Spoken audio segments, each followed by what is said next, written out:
नमस्कार। आपका स्वागत है हिस्ट्री एंड टोल्ड की एक और कहानी में। हड़प्पा सभ्यता, एक ऐसी सभ्यता जो अपनी नगर योजना के लिए जानी जाती है। लेकिन क्या आप जानते हैं कि इस महान सभ्यता की रीढ़ क्या थी? वो था इसका व्यापार। शुरुआत में जब रेडियो कार्बन डेटिंग जैसी तकनीक नहीं थी, तब हड़प्पा और मेसोपोटामिया के बीच मिले व्यापारिक संबंधों ने ही हमें इस संस्कृति की उम्र का पता लगाने में मदद की। लेकिन विद्वानों का मानना है कि केवल विदेशी व्यापार ही नहीं, बल्कि भारतीय उपमहाद्वीप के भीतर का व्यापार भी बेहद महत्वपूर्ण था। ये व्यापार ही था जिसने इस विशाल क्षेत्र को एक संस्कृति में बांधे रखा। उस समय सिक्के नहीं थे, ये पूरा जीवंत व्यापार बार्टर सिस्टम पर चलता था। हड़प्पा के कारीगर अपनी उत्कृष्ट कृतियों के लिए कच्चा माल दूर दूर से मंगवाते थे। आइए देखते हैं ये चीजें कहां से आती थीं।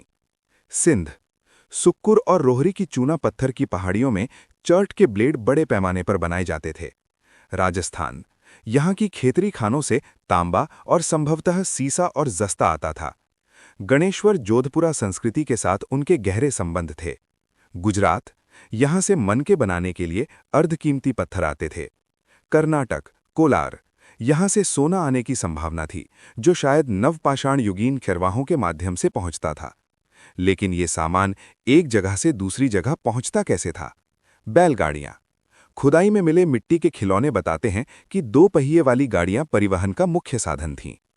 इसके अलावा व्यापारियों के काफिले बैलों, भेड़ों, बकरियों और गधों पर सामान लादकर लंबी दूरी तय करते थे। परिपक्व हड़प्पा काल के अंत में ऊंटों के उपयोग के भी प्रमाण मिलते हैं। और नदियां? मुहरों पर बनी नावों के चित्र बताते हैं कि सिंधु नदी में नावें चलती थीं। समुद्र के लिए पाल वाली नावें थीं, जिनमें तीखे पेंदे होते थे। अब बात करते हैं विदेशी व्यापार की। हड़प्पा के जहाज फारस की खाड़ी होते हुए मेसोपोटामिया तक जाते थे। मेसोपोटामिया के राजा सरगोन के अभिलेखों में मेलुहा का जिक्र है, जो संभवतः हड़प्पा क्षेत्र का ही नाम था।